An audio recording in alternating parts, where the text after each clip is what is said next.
इसीलिए देखो, जब आप जाते हो या आपके मरीज अपने मरीज को भेजते हो सेकेंडरी डायग्नोसिस के लिए,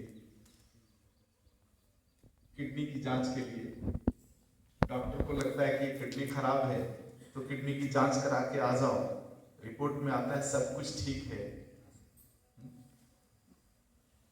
फिर समस्या कहाँ है? सबसे ज्यादा समस्याएं तो आज फर्टिलिटी के केस में है।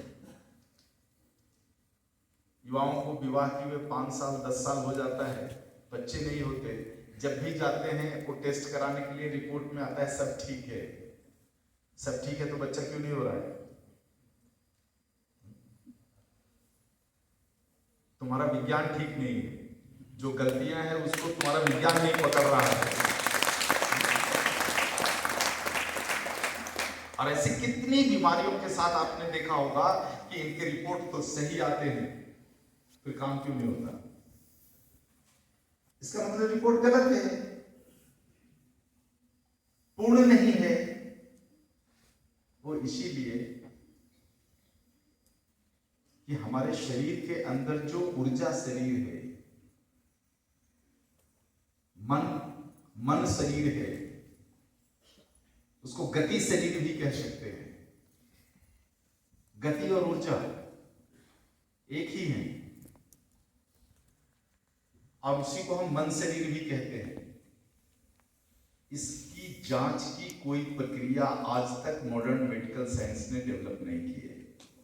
इसीलिए किडनी कितना लंबा है, कितना चौड़ा है, उसमें मांस कितना है, उसमें जल कितना है, उसमें रक्त कितना है, इसका फिजिक्स तो निकाल कर कोई दे सकता है, लेकिन किडनी के संचालन की प्रक्रिया कोई नहीं बता सकता। लेकिन आज देखो, त्रेता काल खंड के दूसरे चरण में रावण हुए, उनका वैद्य सुषैण हुए। इन लोगों ने जो नाड़ी देखने की जो कला दी, जो आज तक पीढ़ी दर पीढ़ी हमारे देश में आते आ रहा है, इसमें सब कुछ दिखता है। कितनी ऊंची कला थी, जिस कला को मिथ्या कह करके खत्म किया गया, बंद किया गया। आप उसके साथ जी रहे हो। थोड़ा बहुत जो ज्ञान मेरे पास था मैंने देने की कोशिश की है, और उस पर आप अभ्यास कर रहे हो। तो हमारा जो शास्त्र है, हमारा जो विज्ञान है, वो इतनी ऊंचाई पर है, इतना ऊंचा है, जिसको आधुनिक विज्ञान के पैरामीटर पर नाप कर देख ही नहीं सकते। मंदिरों के अंदर जो ऊर्जा व्याप्त है, हमारे गौवंश के अंदर जो ऊर्जा व्याप्त है, हमारे मंदिरों से संबंधित तालाबों के पास जो ऊर्जा व्याप्त है, इस ऊर्जा को मापने का पैमाना नहीं है। और जब पैमाना नहीं है,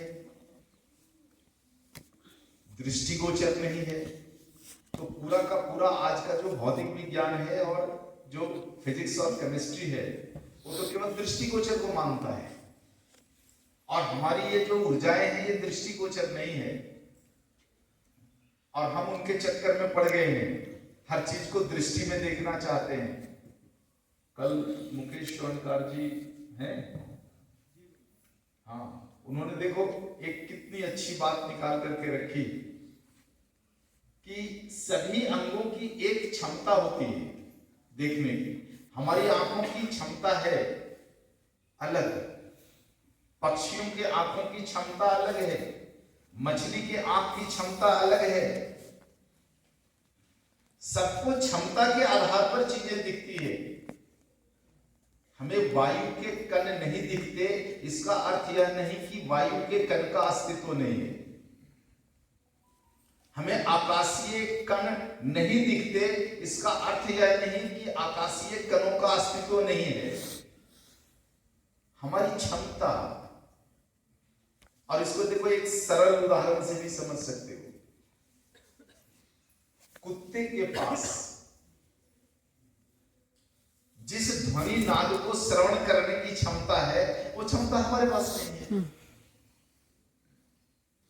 बहुत सूक्ष्म ध्वनि तरंगों को भी कुत्ता सुन लेता है, लेकिन हमारे कानों के पास वो क्षमता नहीं है। क्षमता नहीं होते हुए भी जो लोग क्षमता उत्पन्न कर लेते हैं उनके पास अगाध शक्तियां होती है। तो हमारे देश के जो योगी हैं, संत हैं, ये लोग कुछ क्रियाओं के माध्यम से ऐसी ही ऊर्जा को विकसित करते हैं जिन सामान्य ध्वनि तरंगों को हम नहीं सुन सकते, उन ध्वनि तरंगों को वो सुन लेते हैं। सामान्यतः हम अपनी नंगी आंखों से जिन सूक्ष्म कणों को नहीं देख सकते, उन सूक्ष्म कणों को ये लोग देख लेते हैं। कल भी एक उदाहरण रखा था आपके समझ।